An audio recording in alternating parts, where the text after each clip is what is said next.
Just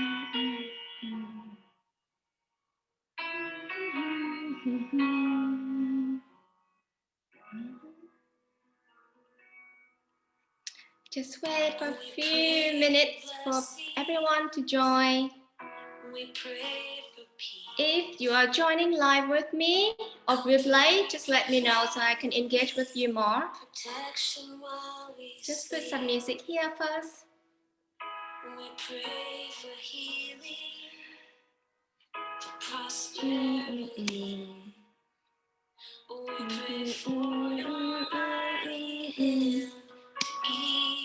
We talk about how to release the emotional baggage of the past and how to connect to your feelings more. Everyone would need this message.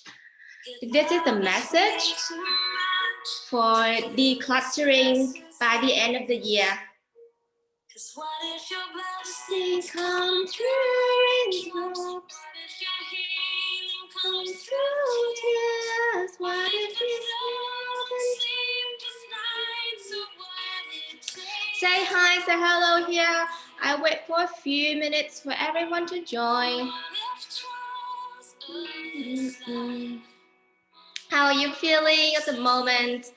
What is your intentions for the next year? What have you learned about yourself? We pray for wisdom, your voice to hear. For me, this year is really a big year because I have been able to release a lot of emotion.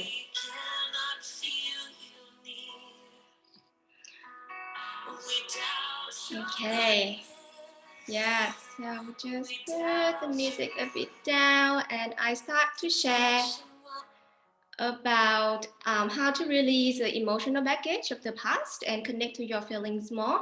So the message I have received a lot from my clients is actually they could not start the life they want, the life, joyful life, purposeful life, whatever life they want, because they still holding a lot of emotional baggage.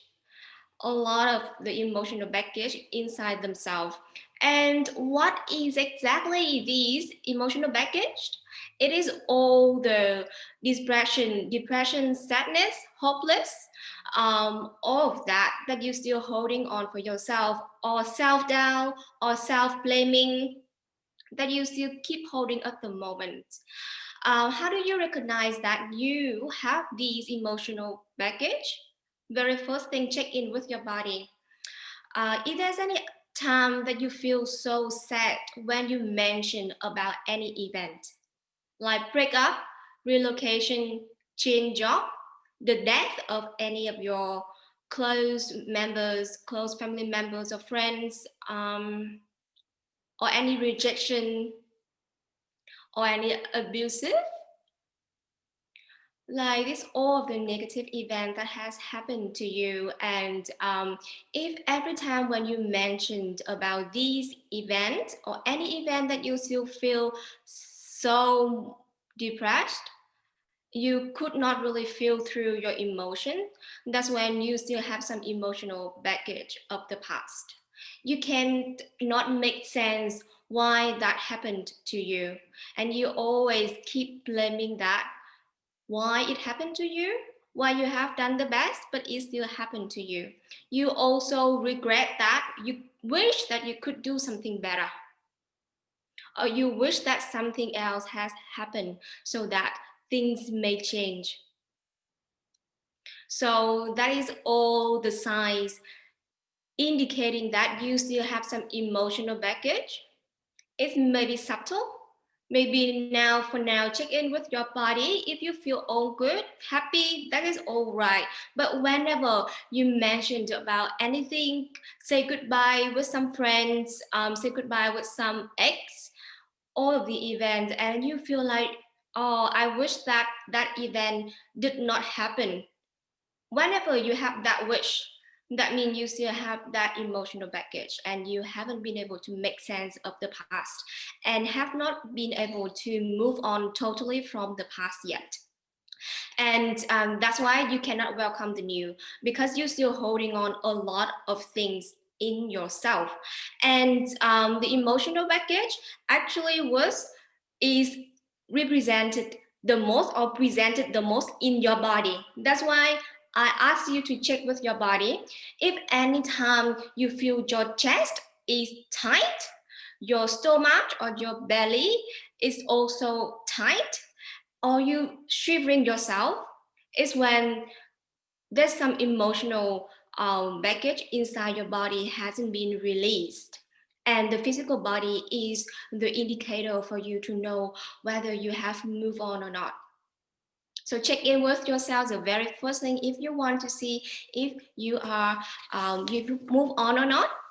I also want to share with you my experience for last weekend, how I am able to really attract the new things. Very, very simple.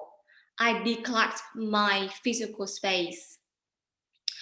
Declutter my physical space. So I clear up the house, I clear up all the mails, emails, clear up all the closet, all the clothes, and clean up the whole things. Do you think it makes sense? Do you think that it will help? And you know what? The next day, right? The next day, I have clients sign up with me for my program that I will join very soon. Master your mind, master emotion. That's one thing that you may want to know as well. Also have money coming in, and also have people asking me out a lot. So a lot of abundance when I am able to welcome the new. It is not that simple. It doesn't mean that whenever you clear up the house or you clean up everything or you throw away something, you welcome the new things. It actually is about the mindset behind it. So I explain a bit the mindset behind that. It is whenever you clean the house or you see something. For example, for me, I see some very old clothes that I haven't used for the last 4 and 5 years. And every time I see that clothes, I thought that, oh, next time, maybe next month I will wear it. Next month I will wear it.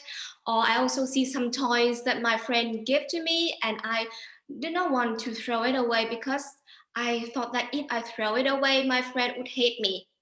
So it is really come to the source. Understand why you are not able to throw things away or donate things away that you have not been using for so many years.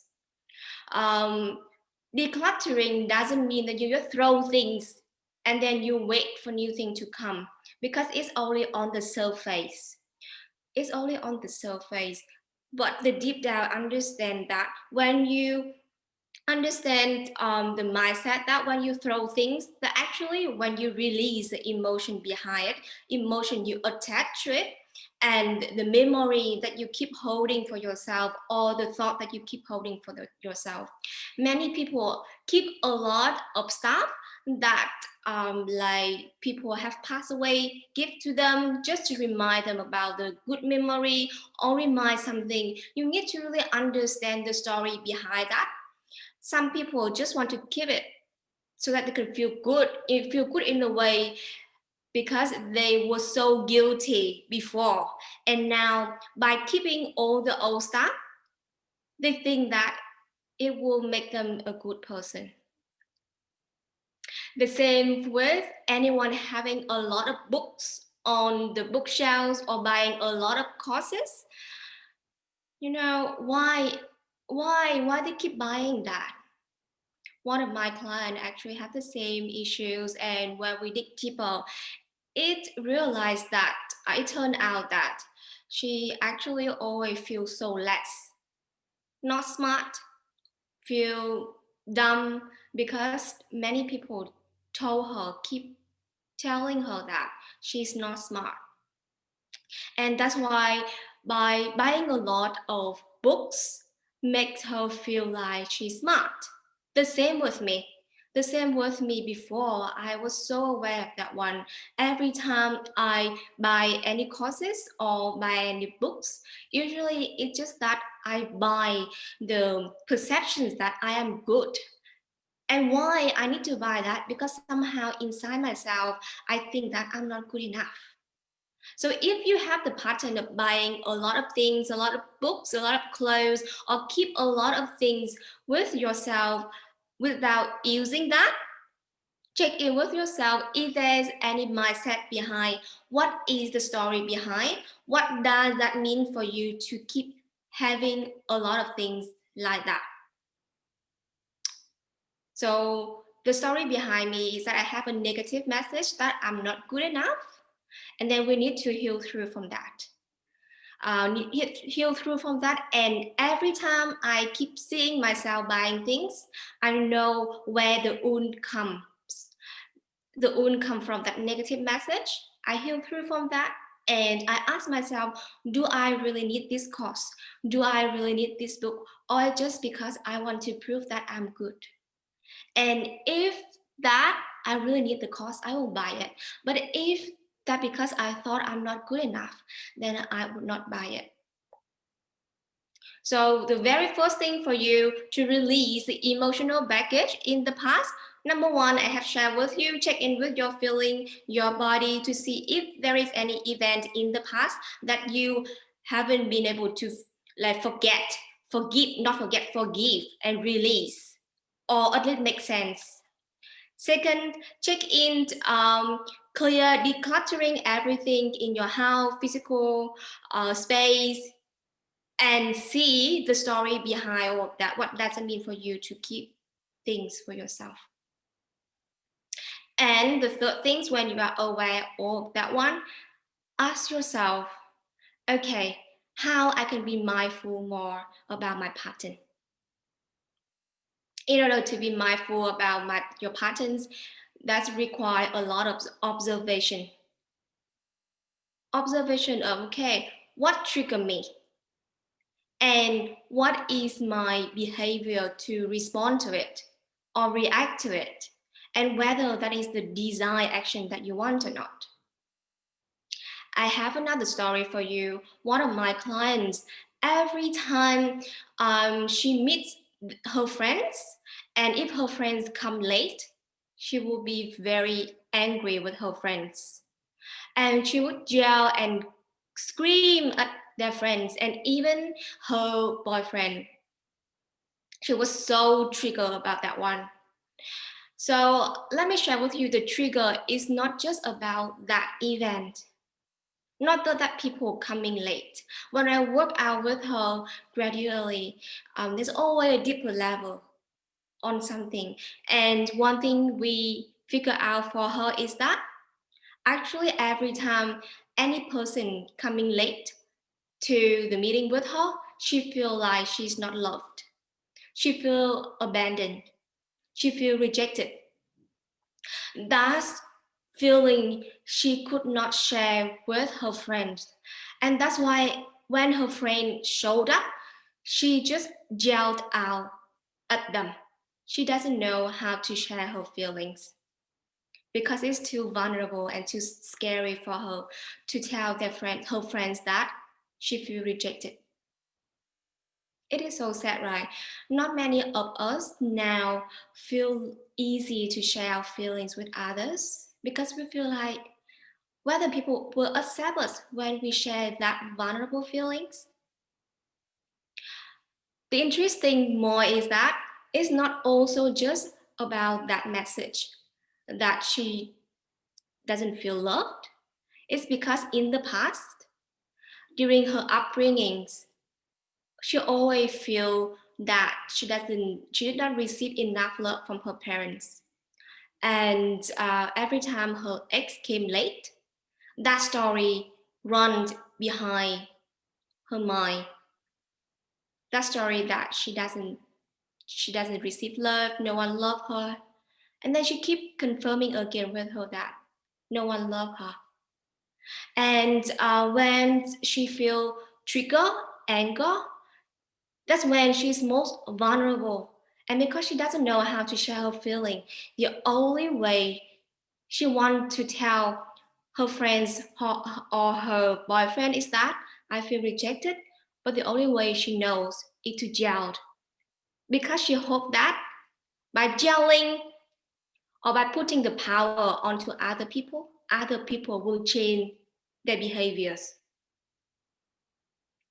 And because of her anger, many of her friends has left her She also got a lot of breakups just because she doesn't know how to deal with her emotion and doesn't know where all of the pains coming from. It's coming from the inner child wound that she had in the past. So very subtle, very subtle. If you guys are not aware of all the inner child wound that you have, we always behave the same things and keep repeating the same pattern again and again. So the very last step for you to release emotion baggage is to understand the inner child wounded that you have. Accept it and heal through that. It requires a lot of unlearning and relearn. Unlearn all the stories that you have been told and learn the new way. It's a very short sharings because it requires a lot of practice and one-on-one or at least group sharing so we can dig deeper. So I invite anyone who would love to release the emotional baggage of the past and would love to dig deeper about the feelings of heal through your inner child. Please join me as a master your mind, master your cause, master your emotions, master your mind, master your emotions, launching in January. And if you grab it right now, by the 1st of January 2021, it will be very lovely price. So I also put the comment below the link for you if you're interested in. And if you would love to have a chat, one-on-one chat, let me know if you are ready to go further for at least 3 months of healing your emotion and connect to your emotions. So I hope that this sharing will benefit you a lot. Remember, check in with yourself about the feelings and feel through that. Maybe just spend 30 minutes every day to sit and feel the feelings. Second thing, mindfulness and observe. Really observe things. And the third thing, try to declutter everything. See if there is something that you can donate or throw away and ask the questions or the story behind why you keep holding this.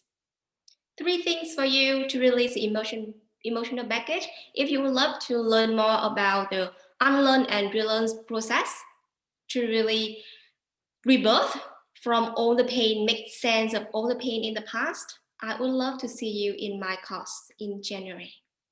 Thank you. And thank you for joining with me live.